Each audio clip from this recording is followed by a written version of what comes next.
Slavă Domnului! Aleluia! Slavă Domnului!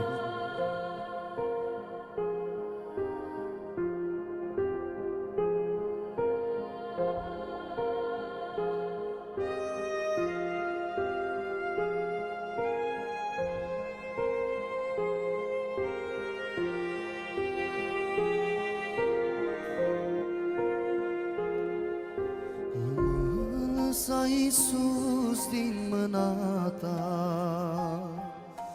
Ascultă, Doamne, rugăciunea mea.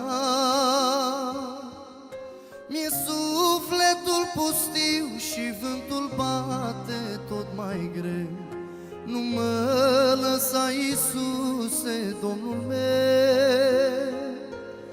Mi-e sufletul pustiu și vântul bate tot mai greu.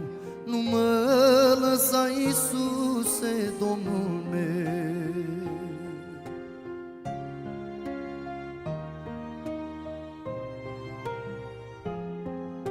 Cuvântul Tău e viu și adevărat, și Tu ești, Doamne, sfânt și neschimbat.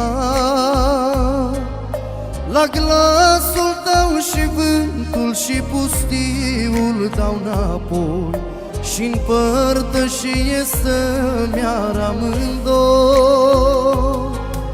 La glasul Tău și vântul și pustiul dau înapoi, și-n părtășie să-mi iar amândoi. Glorie Domnului Iisus! Ne ridicăm în picioare și stăm în prezența Domnului, cugetând la El.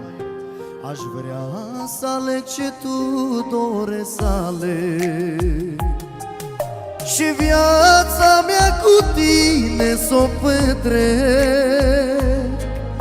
De rătăcesc, întoarce-mă, te rog, la Tine iar. Credința să nu fie în zadar. De rătăcesc, întoarce-mă, te rog, la Tine iar. Credința să nu fie în zadar.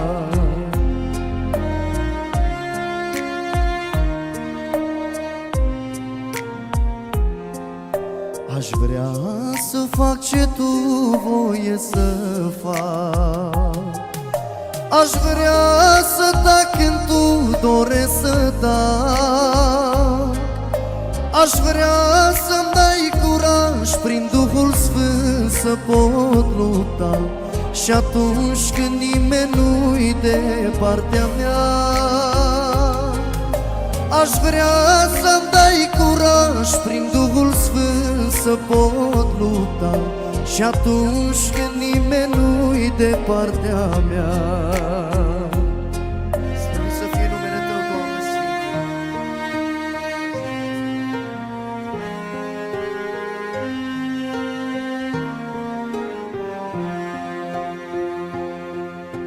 Aș vrea să-ți aud glasul tot mai clar, să urc cu Tine drumul spre Calvar. Ascuns cu Tine, Doamne, în Tatăl meu ce m-a iubit, să fiu disprețuit, dar fericit.